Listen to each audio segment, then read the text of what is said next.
The screaming never stopped on Kalthara Prime. Commander HFY pressed his four-fingered hand against the reinforced viewport of the underground bunker, watching the purple sky burn with orbital bombardment. Each flash of crimson light meant another 1,000 of his people were gone, vaporized by the Dominion's plasma cannons that hung in space like metal vultures. "Sir," whispered Lieutenant Morlin, her voice trembling through the "The Western DISTR, ICTs, they're gone. All of them." HFY's mandibles clicked in grief. 3 billion Kaltharans had called this world home just 6 rotations ago.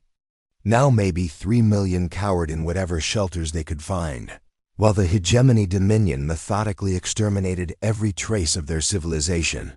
The invasion had come without warning. 17 dreadnoughts materializing from hyperspace. Like death itself. The Kaltharans were pacifists by nature, their military consisting mostly of patrol craft designed for asteroid mining and rescue operations. Against the Dominion's war machine, they'd lasted exactly 4 hours. "Any word from the Galactic Council?" HFY asked, though he already knew the answer. "Negative, sir. They've declared Kalthara a strategic loss and withdrawn all diplomatic channels." Strategic loss. Political speak for "we're going to let you die because it's convenient." Another. Bombardment lit the sky, and HFY felt the bunker shake. The Dominion wasn't just conquering Kalthara, they were sterilizing it.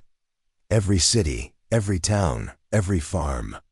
They wanted the planet's rare trilithium deposits, but they wanted them without the inconvenience of an indigenous population. "Sir." Sensor operator Kylenth's voice cracked with excitement. "I'm reading something on the outer system monitors. A ship just dropped out of FTL near the 7th moon." HFY's heart sank. "Another Dominion vessel?" "No, sir.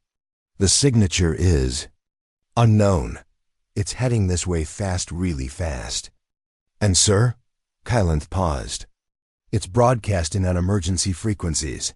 Audio only. Put it through." Static filled the bunker, then a voice emerged, alien, but speaking perfect galactic standard with an accent HFY had never heard before. "This is Captain Reyes Venturi of the Terran destroyer Harbinger's Wrath, Kaltharan Command. If you're still breathing down there, respond immediately. We're coming in hot, and we don't have much time." HFY's officers exchanged bewildered glances. Terran? The species was legendary, the newest member of the Galactic Council, known for their inexplicable combat prowess and disturbing tendency to win battles they should have lost. But Terra was 3 sectors away. What was a human ship doing here? "Unknown. Vessel, this is Commander HFY of the Kaltharan Defense Force. We appreciate your presence, but you should know 17 Dominion dreadnoughts control our orbital space. Your single ship cannot." "Commander," the human interrupted, and HFY heard something in that voice that made his spine tingle. It was cold, precise, and absolutely furious. 17 dreadnoughts, you said?" "Yes, but good. That's exactly how many we counted on approach. Harbinger's Wrath to all Kaltharan forces. Take cover and stay down. We're about to introduce the Dominion to human diplomacy." The comm went silent on the sensors. A single ship, barely a quarter the size of a Dominion dreadnought, accelerated toward the orbital blockade at a velocity that should have torn it apart. Instead, it seemed to grow brighter, as though the very metal of its hull was beginning to burn. "What are they doing?" Morlin whispered. HFY watched the display, and for the first time in 6 rotations, he felt something other than despair. He felt hope and terror as the human ship fell toward the Dominion, fleet like a meteor made of vengeance, the Harbingers. Wrath screamed through space at 40% the speed of light, her hull glowing white-hot from atmospheric friction as she skinned Kalthara's upper atmosphere. Captain Reyes Venturi stood on the bridge, his pale eyes reflecting the tactical display, where 17 red dots hung in perfect formation around the dying planet. Range to target? He asked quietly. 15,000 kilometers and closing, replied his weapons officer, Lieutenant Nix Caldwell. Her fingers danced across her console with practiced precision. All systems show green. Antimatter torpedoes armed, rail cannons charged, and our new toy is ready to play. Reyes allowed himself a cold smile. The new toy was humanity's latest gift to the galaxy, a singularity lance that could punch through a moon if properly focused. The Dominion had never seen one before. "Captain," called out his sensor operator, Ensign Pike Voss, "the Dominion fleet is hailing us. They're demanding we heave to and prepare to be boarded. Put them through." The view screen flickered, revealing the grotesque features of a Dominion war chieftain. The creature's 4 eyes gleamed with predatory amusement as it spoke in the clicking language of its species, translated by the ship's computer. "Human vessel, you have entered a restricted military zone. Withdraw immediately or be destroyed. This is your only warning." Reyes stepped forward, his hands clasped behind his back. When he spoke, his voice carried the weight of 20 years. In the Terran Navy and the authority of a species that had never lost a war. War Chieftain. "I am Captain Reyes Venturi of the Terran Stellar Navy, under Article 7 of the Galactic Protection Protocols. I hereby order you to cease your bombardment of Kalthara Prime and withdraw your forces from this system immediately." The War Chieftain's mandibles spread in what passed for laughter among his kind. "Article 7? That applies only to species under Council protection. The Kalthrans have been abandoned. There are 17 dreadnoughts here, human, and you are one small ship. Leave now, and we will grant you the honor of dying quickly." "Counteroffer," Reyes replied, his voice dropping to a whisper that somehow carried more menace than a shout.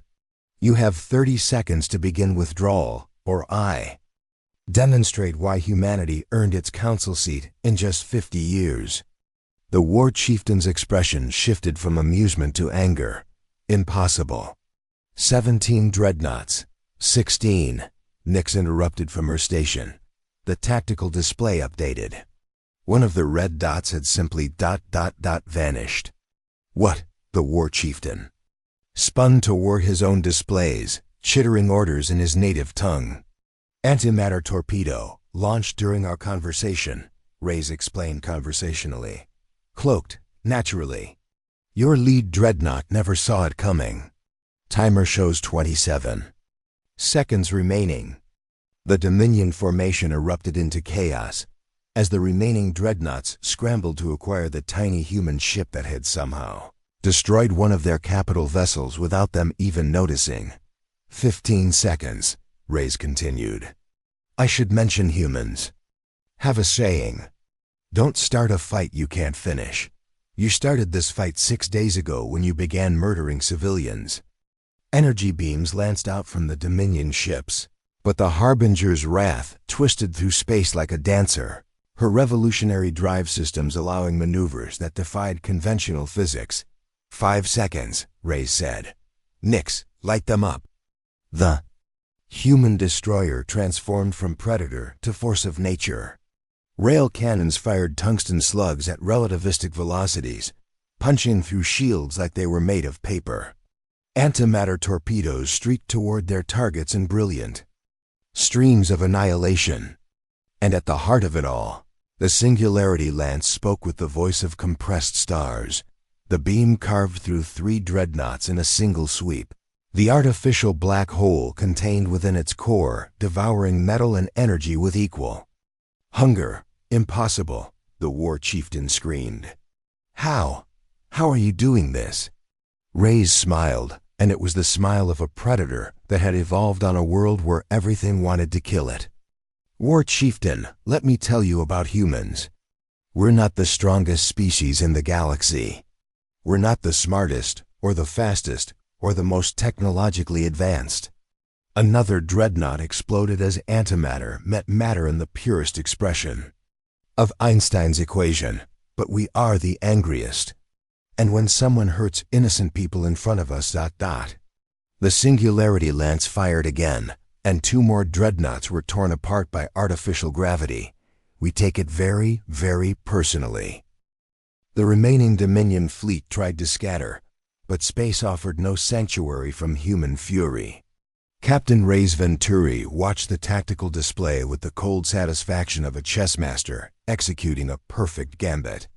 "They're attempting to form a defensive sphere," reported Nix Caldress, her hands moving across the weapons console like a pianist performing a deadly symphony. "Shall I break it?" "Not yet," Reyes replied. "Let them think they have a chance." "Pike, what's the status on our Calthran friends?" Ensign Vos monitored the communications array, his young face grim with concentration. "Multiple underground facilities are still operational, sir, but their shielding won't hold much longer under sustained bombardment." The Dominion was systematically targeting civilian shelters. Reyes' jaw tightened. In the 3 hours since the Harbinger's wrath had arrived in system, they'd destroyed 8 of the 17 Dominion dreadnoughts. But 9 remained, and 9 was still enough to complete the genocide they'd started. "Captain," Nix said, her voice carrying a note of anticipation, "I have an idea. It's completely insane, but it might just work. I'm listening." The Dominion ships are using their combined mass to create a gravitational anchor point standard defensive doctrine when facing a more maneuverable opponent. But if we could destabilize that formation from the inside. Reyes turned to study his weapons officer. Nix had been born on Titan, raised in the ice mining colonies where a single mistake meant death for thousands. She thought in 3 dimensions while most beings were limited to 2. "You want to fly into the middle of their formation." "At 97% light speed," she confirmed. "Our new shielding can handle it for approximately 4 seconds. Long enough to deploy the full magazine of antimatter torpedoes at point blank range, and long enough to get us killed," Pike added nervously. "Maybe," Reyes agreed, "but maybe not." "Nix, can you guarantee target locks on all 9 ships simultaneously?" "Sir, I can guarantee target locks on all 9 ships, their fighter complements, and the debris from their morning meal if you give me long enough." Reyes looked around his bridge at the young faces of his crew, at the dedication in their eyes, at the fury that burned beneath their professional calm. They were human, which meant they were all slightly insane by galactic standards. It was their greatest weakness and their greatest strength. Do it. The Harbinger's wrath accelerated toward the Dominion formation with the inevitability of a comet seeking the sun. At 97% light speed, space itself began to warp around the destroyer's hull, creating a bow wave of distorted time and gravity. "They're firing everything they have," Pike reported, his voice steady despite the madness they were attempting. Energy beams that should have vaporized the human ship instead bent around it, deflected by the exotic matter fields that surrounded the hull. Plasma torpedoes exploded against shields that converted their fury into pure electromagnetic energy, feeding the destroyer's already overcharged systems. "Contact in 3 seconds, Nix announced. "Torpedo tubes loaded with our entire antimatter magazine.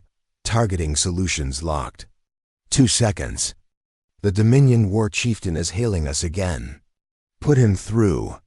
The view screen flickered to life, showing the alien commander's face contorted with disbelief and rage. "What are you?" the War Chieftain demanded. "What manner of insane species builds ships that fly into the heart of enemy formations?"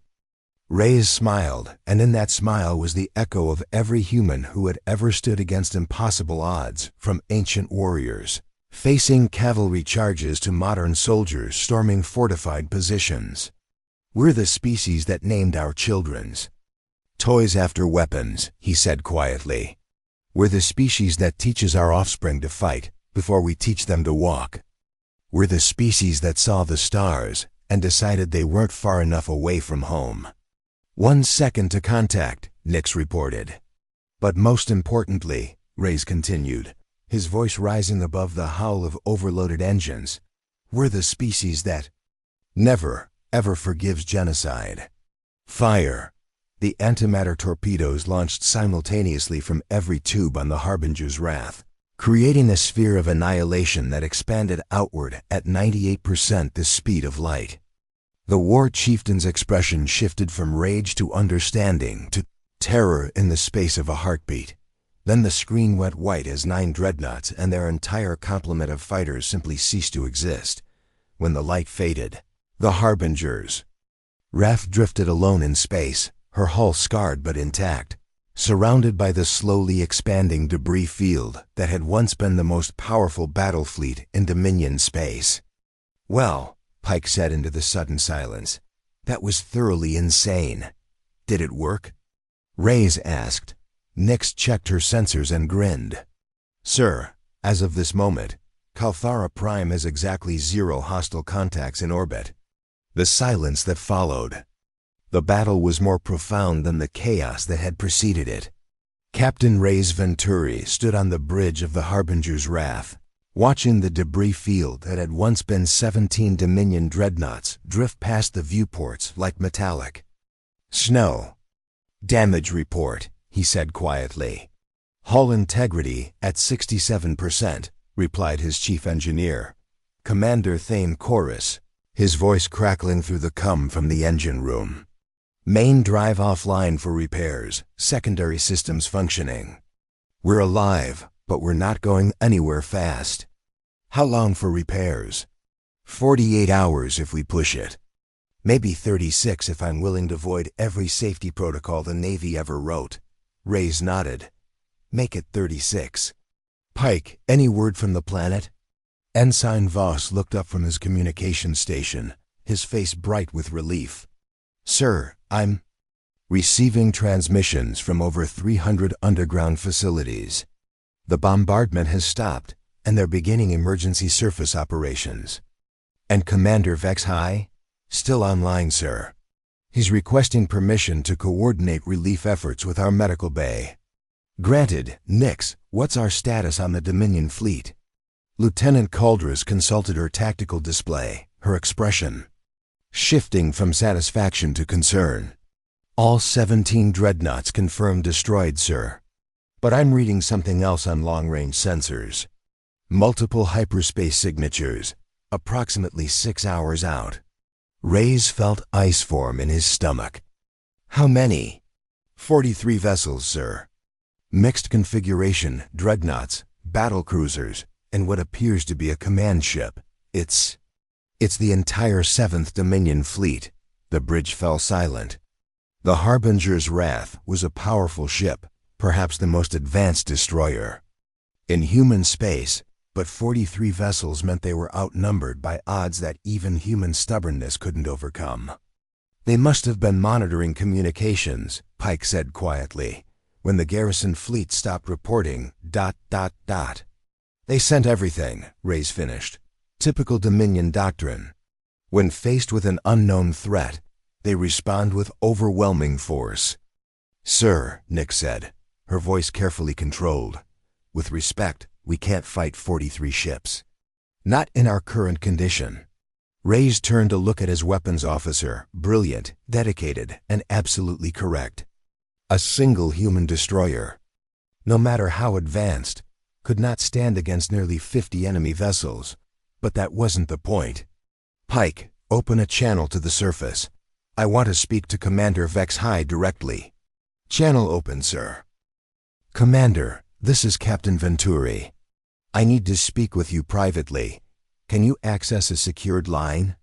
A few moments passed before the Kaltharan's voice returned, heavy with exhaustion and gratitude. "Captain, my people owe you a debt that can never be repaid. You saved our entire civilization. Commander, I need you to listen carefully. Our sensors indicate a large Dominion fleet approaching this system. They'll arrive in approximately 6 hours." Silence. How large?" 43 vessels. "I'm going to be honest with you. The Harbinger's Wrath cannot stand against those numbers. Not alone. Then we're dead. When they arrive and see what happened to their garrison fleet, ... Maybe not," Reyes interrupted. I have a plan, but it requires your people to do something that goes against every instinct they possess. What do you mean? Reyes looked around. His bridge, at the faces of his crew, at the young men and women who had followed him into battle against impossible odds, and somehow emerged victorious. They were tired, scared, and running on adrenaline and caffeine, but they were still ready to fight because they were human. Commander, I need your people to get angry.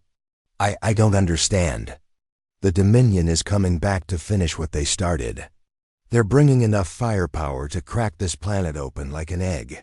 Your people can hide in their bunkers and wait to die, or they can stand up and fight. Captain, we are not a warrior species.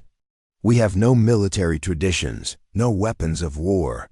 You have mining equipment, Reyes interrupted. Plasma cutters, seismic charges, industrial fabricators. In human space, we have a saying, anything can be a weapon if you're creative enough. Another pause. You're asking us to become something we've never been. No, Reyes said softly. I'm asking you to become what you need to be. The Dominion didn't attack you because you were weak. They attacked you because you were in the way. Whether you fight or not, they're going to try to kill you. The only question is whether you make them pay for the privilege. The cum remained silent for nearly a minute. When HFY's voice returned, it carried a note Reyes had never heard from a Calthran before. It carried rage. What do you need us to do? 6 hours could change everything.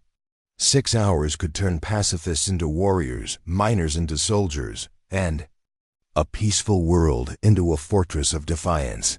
Captain Reyes Venturi watched from the bridge as Calthara Prime transformed itself. Across the planet's surface, mining operations that had been dormant for days roared back to life, not to extract trilithium, but to weaponize everything they'd learned about making things explode. Report from the surface, Pike announced.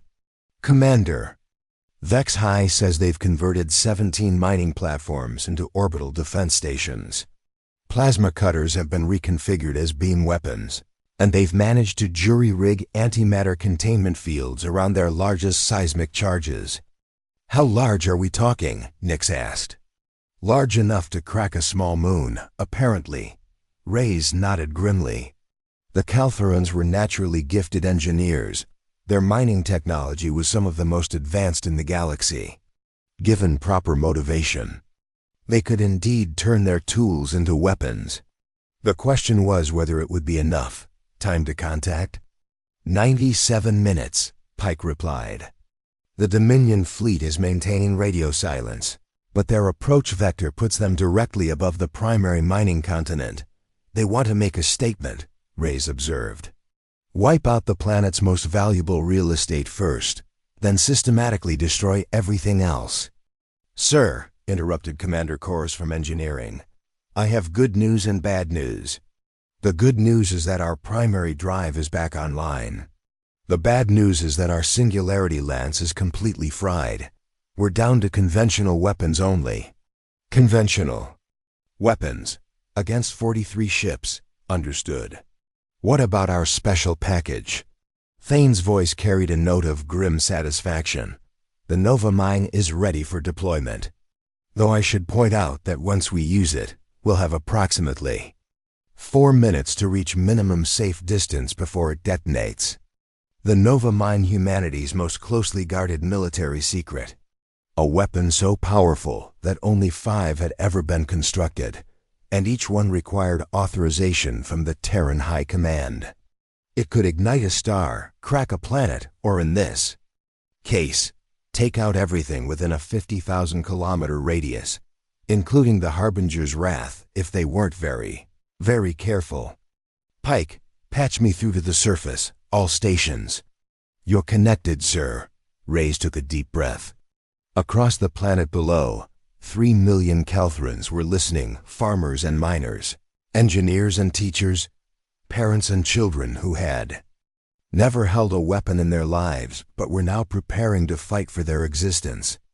People of Calthara, he began, his voice carrying across emergency frequencies to every bunker, every shelter, every makeshift command post on the planet. In approximately 90 minutes, the Dominion fleet will arrive in this system. They will expect to find their garrison fleet intact and your world defenseless. He paused, looking out at the debris field that still glittered in the starlight. They will be disappointed on both counts. The Dominion believes that might makes right, that superior numbers guarantee victory, that peaceful species exist only to be conquered or destroyed. They've built an empire on that belief, and for 3 centuries, they've been proven correct. Today, we prove them wrong.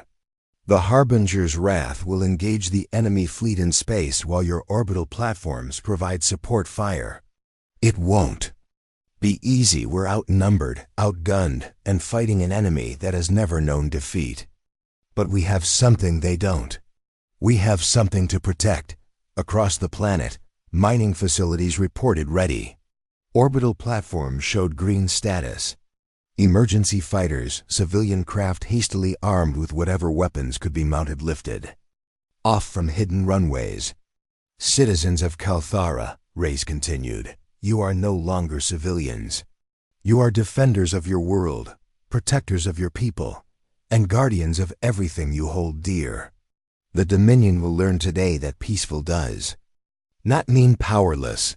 The first hyperspace signatures appeared on the edge of the system. And when this is over, when the enemy fleet is nothing but wreckage and memory, your children will ask you what you did when the darkness came to your world. You'll be able to look them in the eye and say, we stood up, we fought back, and we won. 43 Dominion warships materialized from hyperspace in perfect formation, their hulls gleaming with the confidence of predators who had never met prey that fought back. All stations, this is Captain Venturi. Remember today, we don't just save Kalthara. Today we send a message to every tyrant in the galaxy. The Harbinger's wrath powered up her engines and began her acceleration toward the enemy fleet. Today we show them what happens when they make humans angry. The Dominion fleet hung in space like a constellation of death. 43 ships arranged in the geometric perfection that marked their military doctrine. At their center, the command dreadnought Divine Retribution bristled with enough firepower to sterilize a dozen worlds. Fleet Admiral Korthek studied the tactical display from his command throne. His primary eyes focused on the debris field that had once been Garrison Fleet 7. 17 dreadnoughts, reduced to scrap metal and vapor by a single human vessel. Analysis? He demanded. The wreckage patterns suggest antimatter weaponry and some form of gravitational lance, his tactical officer replied. The human ship is still in system, approximately 40,000 kilometers from the planet. One ship destroyed 17 dreadnoughts? It appears so, Admiral. Korthek's mandibles clicked in contemplation. The humans were new to galactic politics, having achieved interstellar travel only 70 years ago. Their military capabilities were largely unknown, but intelligence reports suggested they possessed advanced technology and an inexplicably aggressive nature. Open a channel to the human vessel. The view screen flickered, revealing the bridge of the Harbinger's wrath. Captain Reyes Venturi stood at its center, his pale eyes reflecting the lights of his instruments. Admiral Korthek, Reyes said, apparently recognizing the Dominion commander. I'd say it's a pleasure, but we both know I'd be lying. Human Captain, you have interfered with a legitimate Dominion annexation and destroyed valuable military assets. Surrender immediately, and your death will be swift. Reyes smiled, and Korthek felt an involuntary chill at the expression. Counteroffer. You have 60 seconds to begin withdrawal from this system. After that, I'm going to do to your fleet what I did to your garrison. Impossible. I command 43 vessels. You are one ship. 42, Nix Caldras corrected from her station. The tactical display updated as one of the outer dreadnoughts simply vanished in a flash of antimatter annihilation. How? Korthek demanded, but Reyes was already speaking. Stealth torpedoes, Admiral. We've been painting targets since you arrived. Your fleet is surrounded by invisible death, and you never saw it coming. It was a bluff, of course. The Harbingers. Wrath had launched only 6 stealth torpedoes, not nearly enough to threaten the entire fleet. But the Dominion didn't know that. 41, Nix announced as another dreadnought died. Panic rippled through the Dominion formation as ships began. Evasive maneuvers, trying to avoid weapons they couldn't detect. Admiral, Reyes continued conversationally, I should mention something about humans. We have a psychological condition called spite. It means we'll do things that hurt us, just to make sure they hurt our enemies more. 40 will fly damaged.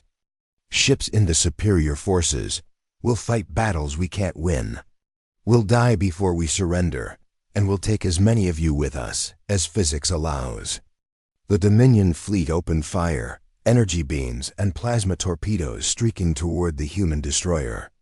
But the Harbinger's wrath was already moving, dancing through space with impossible grace while return fire lanced out from her weapons. 39. And then Kalthara Prime came alive. The mining platforms that Commander VexHFY had converted into weapons. Platforms fired in unison. Their industrial plasma cutters focused into coherent beams that sliced through Dominion shields like paper. Seismic charges normally used to fracture asteroids detonated against enemy hulls with the force of small nuclear weapons. Impossible, Korthik screamed. This is a civilian world. They have no military. They do now, Reyes interrupted. Makeshift. Fighters swarmed up from the planet's surface mining shuttles and cargo, haulers armed with whatever weapons their crews could mount. They were piloted by beings who had never flown in combat, but they flew with the desperate courage of parents protecting their children. 36. The battle became a 3-dimensional maze of energy and destruction. The Dominion fleet, designed to overwhelm static defenses, found itself caught between a mobile human destroyer that fought like a rabid animal and planetary defenses that should not have existed.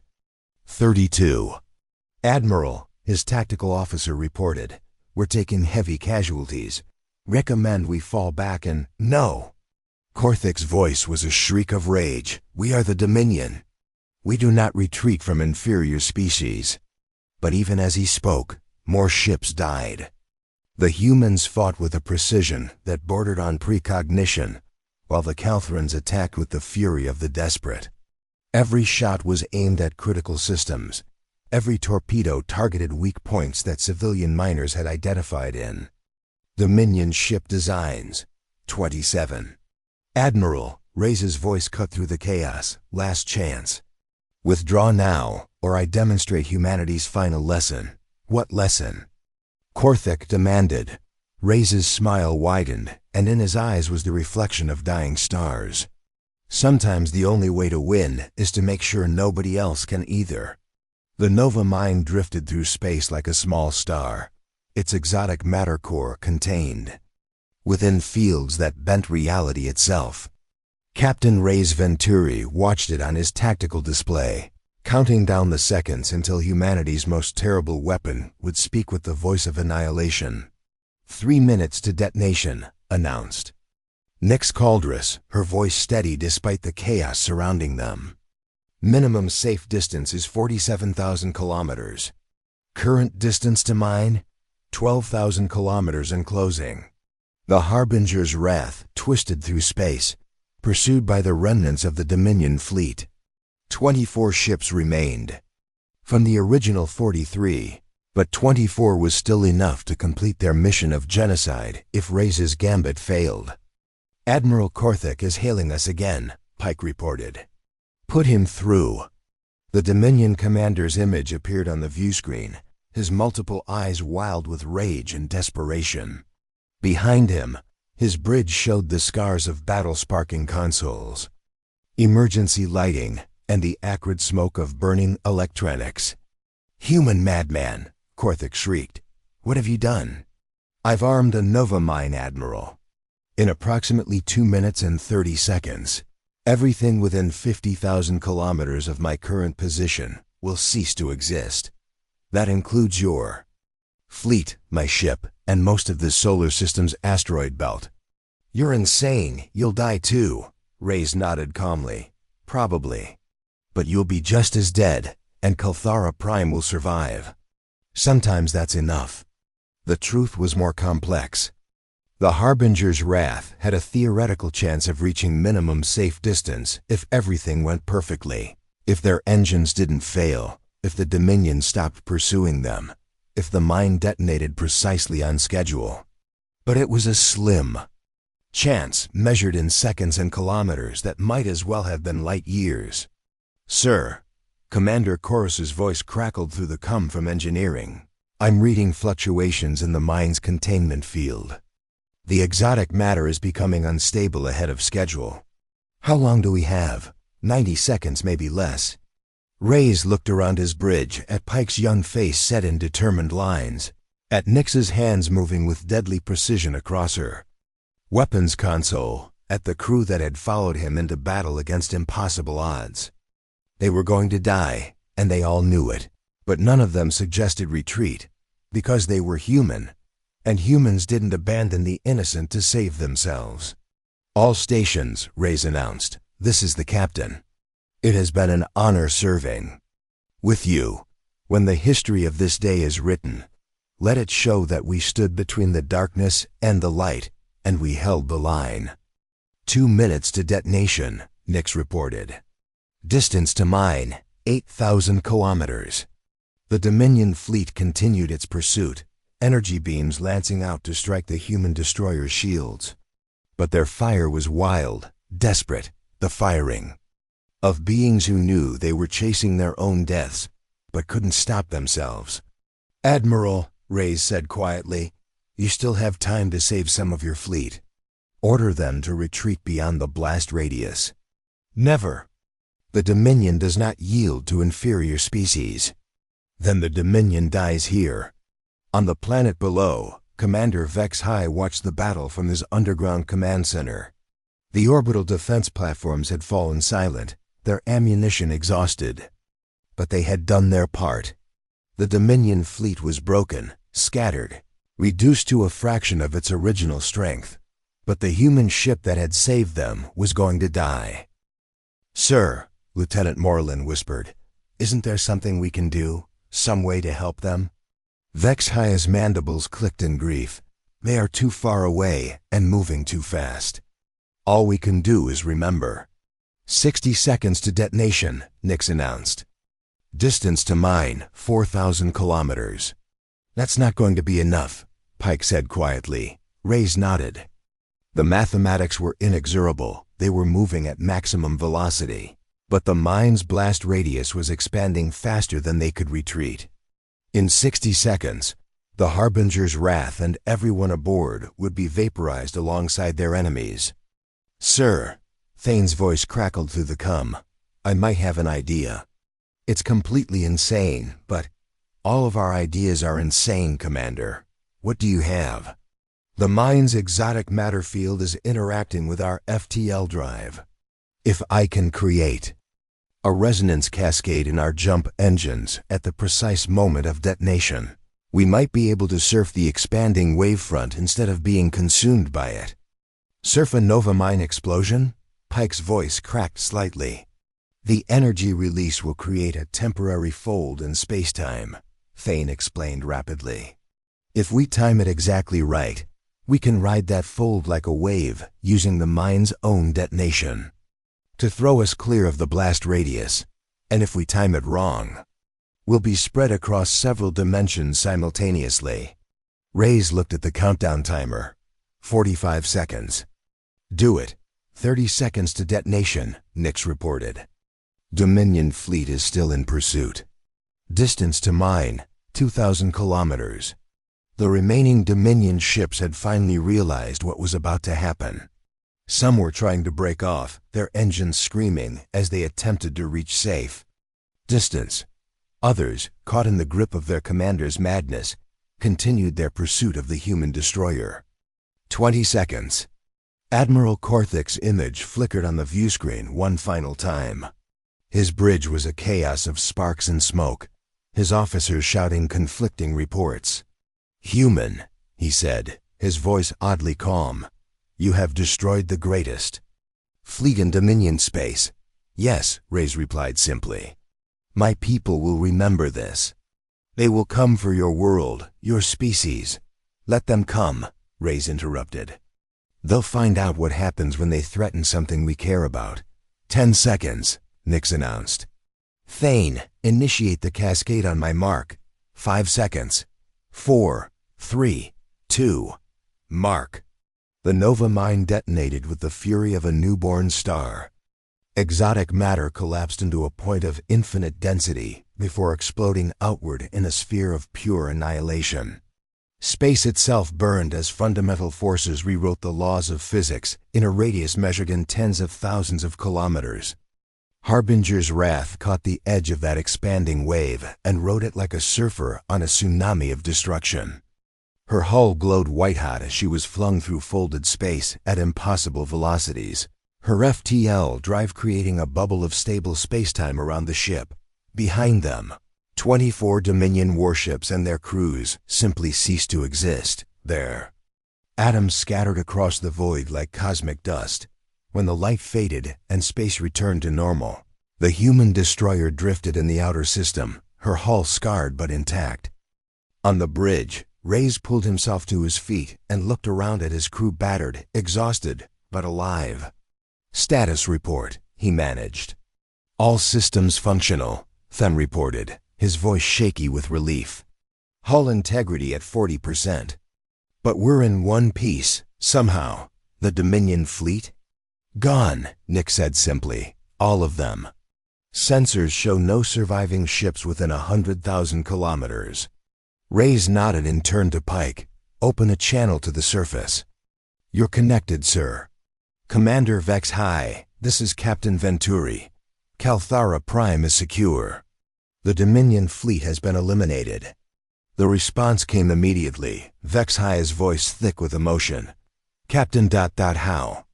"Our sensors showed human." "Engineering," Reyes interrupted with a tired smile. "We're stubborn enough to argue with the laws of physics when necessary." In the days that followed, word of the Battle of Calthara spread throughout the galaxy. A single human destroyer and a world of pacifist miners had destroyed 2 entire Dominion fleets, 60 ships in total, representing nearly a third of the Dominion's total military strength. The political ramifications were immediate and profound. Species that had cowered before Dominion might for centuries began to whisper of rebellion. The Galactic Council, which had written off Calthara as a strategic loss, suddenly found itself dealing with a very different reality. Humanity, the upstart species that had joined the galactic community less than a century ago, had just demonstrated that the Dominion was not invincible. Commander Vex High stood in the rebuilt capital of Calthara Prime, watching human engineers work alongside his own people to repair the damage from the bombardment. The Calthrans were still peaceful by nature, but they were no longer naive. They had learned that sometimes peace must be defended with violence, that survival sometimes required the courage to fight. "Commander," Lieutenant Moreland approached with a data pad. "The Galactic Council is requesting a formal report on the Galactic Council is requesting a formal report on the Council. Battle." Vex High took the pad and scrolled through the official language requests for detailed tactical analysis, casualty reports, strategic assessments. All the bureaucratic machinery of a civilization that had abandoned them when they needed help most. Moreland sent a reply to the Council. "Yes, sir." "What should I tell them?" Vex High looked up at the sky, where the debris from 2 Dominion fleets still glittered like stars.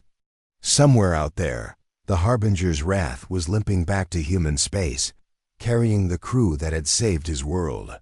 "Tell them," he said quietly, "that Calthara Prime is under the protection of humanity now.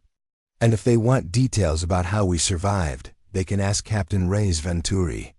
He paused, his mandibles clicking in what might have been a smile.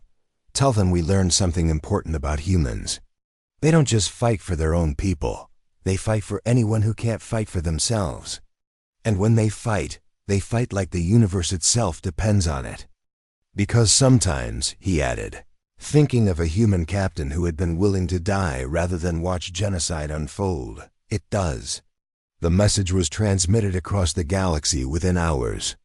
In the corridors of power on 100 worlds, politicians and military leaders read the words and felt a chill of recognition. The age of easy conquest was over. Humanity had arrived, and they were very, very angry about the way things had been done. The galaxy would never be the same.